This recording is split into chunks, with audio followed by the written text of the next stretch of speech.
আসসালামু আলাইকুম বন্ধুরা, নাহার মিনি কিচেনে আপনাদের সবাইকে স্বাগতম। আজ আমি রান্না করব কাঁচা রসুন দিয়ে কিভাবে মুরগির মাংস রান্না করা যায়। অনেক টেস্টি হয় খেতে। আমার ছেলে বায়না ধরেছে যে তাকে রসুন দিয়ে মুরগির মাংস রান্না করে দিতে হবে।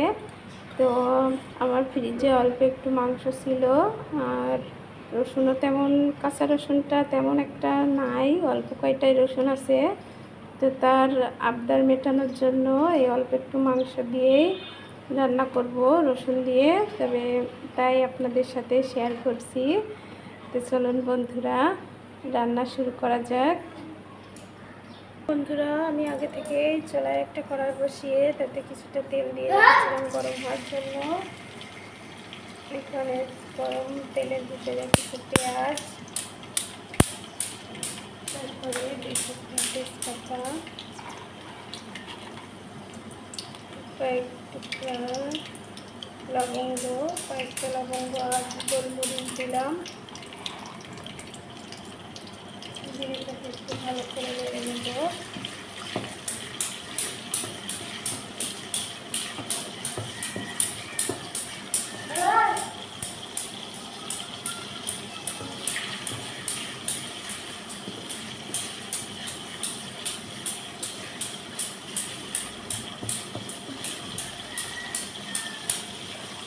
পেঁয়াজটা একটু পানিটা কমে আসছে, পেঁয়াজের পানিটা, তার ভিতরে দিয়ে দেব 1 চামচ রসুন বাটা, 1 চামচ আদা বাটা, তারপরে এটাকে একটু পেঁয়াজের সাথে ভালো করে নেড়ে নেব। রসুনের গন্ধটা যাওয়া পর্যন্ত একটু ভালো করে নাড়াচাড়া করে নেব।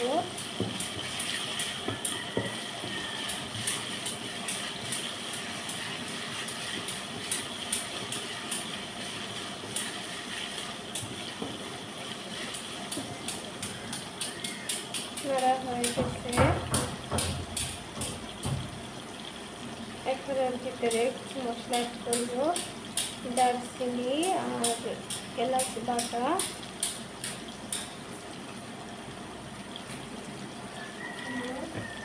তারপরে দেব জিরা বাটা 1.5 চামচ,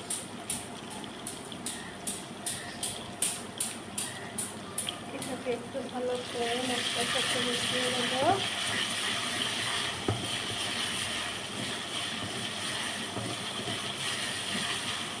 এটা একটু নাড়াচাড়া করে নিয়ে তারপর এর ভিতরে দিয়ে দেব শুকনো মরিচের গুঁড়া, দেব 2 চামচ। আমি একটু কমই দেব মরিচটা, কারণ আমার ছেলে মরিচ খেতে পারে না, বেশি একটা ঝাল পছন্দ করে না, এই জন্য একটু কম ঝাল দেব। দিয়ে সবটা একসাথে মিশিয়ে ভালো করে নাড়াচাড়া করে মশলাটাকে কষিয়ে নেব। তারপরে দিয়ে দিলাম 1 চামচের মতো হলুদ,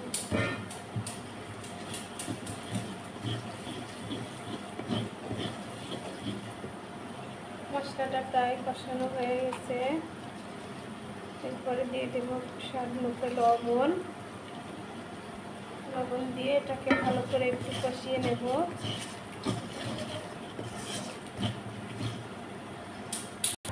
মশলাটা কষানো হয়ে গেছে বন্ধুরা, এখন হালকা একটু পানি দিয়ে মশলাটাকে একটু কষিয়ে নেব ভালো করে। পানিটা দিয়ে কষিয়ে নিলে মশলাটার কাঁচা গন্ধটা থাকে না, এই জন্য একটু চেষ্টা করবেন পানি দিয়ে ভালো করে কষিয়ে নেওয়ার জন্য।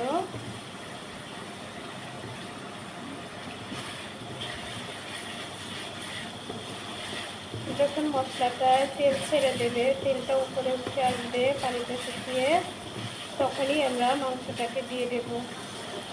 দেখতে পাচ্ছেন বন্ধুরা, তেলটা উপরে চলে এসেছে। এই সময়টায় আমরা মাংসটা দিয়ে দেব। এখানে যে মাংসটা দিয়ে দেব,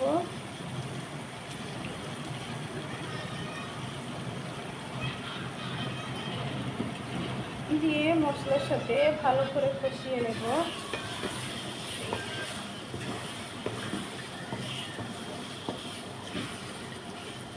এটাতে আর কোনো পানি দেব না, আমি এই তেলটা দিয়েই কষিয়ে নেব।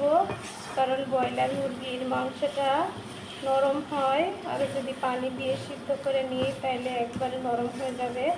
আমার একটু শক্ত শক্ত মুরগির মাংস খেতেই বেশি পছন্দ। আর এরকম যদি পানি না দিয়ে শুধু তেল মশলা দিয়ে কষিয়ে নেন তাহলে দেখবেন একদম দেশি মুরগির মাংসের মতো অনেকটা শক্ত হয় ব্রয়লার মুরগির মাংসটা। এই জন্য আমি তেলটা দিয়েই কষিয়ে নেব। আমি এটাতে আর কোনো পানি দেব না। আর মুরগির মাংস থেকে তো পানি বেরই হয়, এটাতেও পানি বের হবে। এখন আমি এটাকে ঢাকা দিয়ে রাখবো 5 মিনিটের জন্য। 5 মিনিট পরে বন্ধুরা একটু ঢাকাটা খুলে দেখবো কেমন হয়েছে। দেখুন বন্ধুরা, অনেকটাই পানি ছেড়ে দিয়েছে মাংস দিয়ে।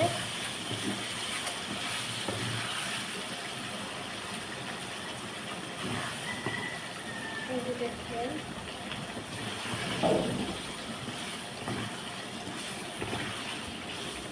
ভালো করে মাংসটা কষিয়ে নেব, একটু লাল লাল করে ভাজা ভাজা করে মাংসটাকে কষিয়ে নেব। দেখতেই পাচ্ছেন বন্ধুরা, মাংসটা অনেকটাই শক্ত হয়ে গেছে। একদম দেখবেন পানি ছাড়া যদি মাংসটাকে কষিয়ে নেন তেল মশলা দিয়ে, তাহলে একদম দেশি মুরগির মাংসের মতো খেতে লাগবে। এটা ওরকমটাই শক্ত হবে। আমি যখন ব্রয়লার মুরগিটা রান্না করি তখন পানি দিই না, মশলায় যেটুকু পানি থাকে আর মাংস থেকে তো পানি ছেড়ে দেয়, ওইটা দিয়ে কষিয়ে নিই। একদম দেশি মুরগির মাংসের মতোই হয়। এই জন্য আপনারাও ট্রাই করে দেখতে পারেন বন্ধুরা, আপনাদের খুব ভালো লাগবে। দেখতেই পাচ্ছেন বন্ধুরা, আমার কিন্তু তেল মশলাটা এত ছিল না, তেলটা পানি ছাড়ছে একটু, তাই বেশি দেখাচ্ছে। আর 5 মিনিটের জন্য ঢাকা দেবো মাংসটা সিদ্ধ হওয়া পর্যন্ত। চলুন বন্ধুরা দেখি এখন মুরগির মাংসটা সিদ্ধ হয়েছে কিনা। আমার মনে হয় মাংসটা সিদ্ধ হয়েছে।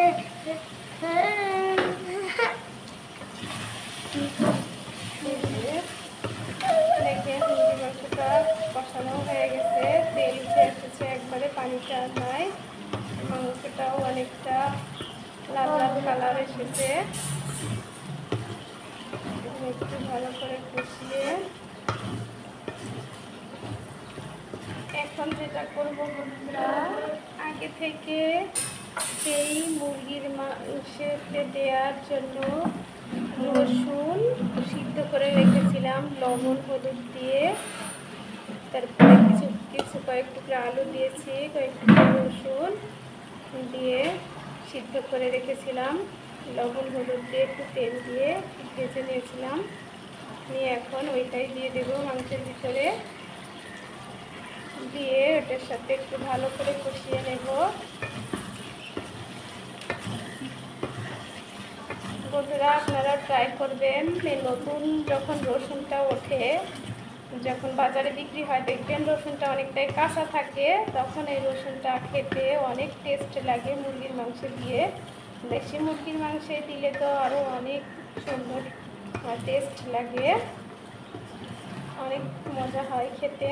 আপনারা ট্রাই করে দেখবেন। এখন দেখুন বন্ধুরা ভালো করে একটু কষিয়ে নিচ্ছি মাংসের সাথে আলুটা আর রসুনটা দিয়ে। তো বন্ধুরা কষানো প্রায় শেষ, দেখেন কতটা সুন্দর হয়েছে। কষানোটাও অনেক, কালারটাও অনেক সুন্দর হয়েছে, মাংসটাও লাল লাল হয়েছে, রসুনটা আলুটাও সুন্দর কষানো হয়ে গেছে, একটুও পানি নেই ভিতরে। এখন আমি একটু ঝোল দেবো, একটু ঘন ঘন করবো, বেশি ঝোলও হবে না আবার বেশি শুকনোও হবে না, অল্প একটু পানি দিয়ে দেবো।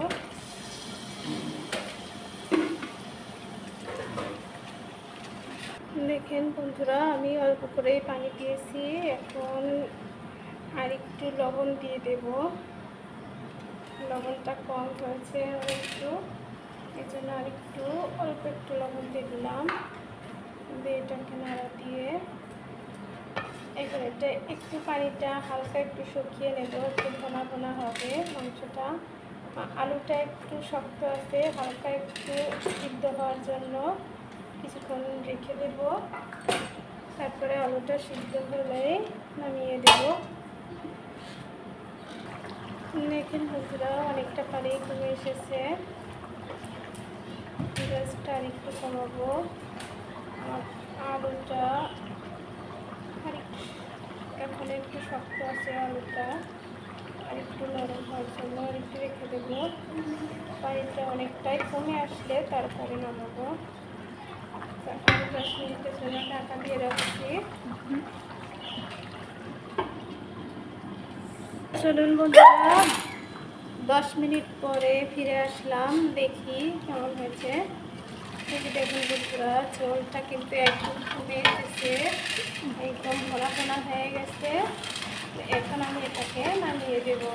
তো বন্ধুরা, আমার রেসিপিটা যদি আপনাদের কাছে ভালো লেগে থাকে প্লিজ আমার চ্যানেলটিকে সাবস্ক্রাইব করে দেবেন এবং লাইক কমেন্ট শেয়ার করবেন। তো চলুন এটাকে নামিয়ে ফেলি এখন। দেখুন বন্ধুরা, নামানোর পরে ঠিক এমন হয়েছে, দেখতে অনেকটা সুন্দর হয়েছে। তো চলুন এখন একটু পরিবেশন করে দেখাই আপনাদেরকে। এই যে সেই রসুনটা দেখেন একদম টসটসা হয়ে গেছে রসে। এটা মনে করেন যে খিচুড়ি দিয়ে খাইতে অনেক টেস্টি লাগে। এই যে আমি আজকে একটু খিচুড়িও রান্না করেছিলাম, সবজি খিচুড়ি। আপনারা যদি সবজি খিচুড়ির ভিডিওটা দেখতে চান তো অবশ্যই আমার পেজটিকে ফলো করবেন, ওখানে আমার এই খিচুড়ির রেসিপিটি দেওয়া আছে। দেখেন কতটা সুন্দর দেখাচ্ছে, দেখেন। তো সবাই ভালো থাকবেন বন্ধুরা, আর আমার চ্যানেলটিকে লাইক কমেন্ট শেয়ার করতে কিন্তু একদমই ভুলবেন না। সো আল্লাহ হাফেজ।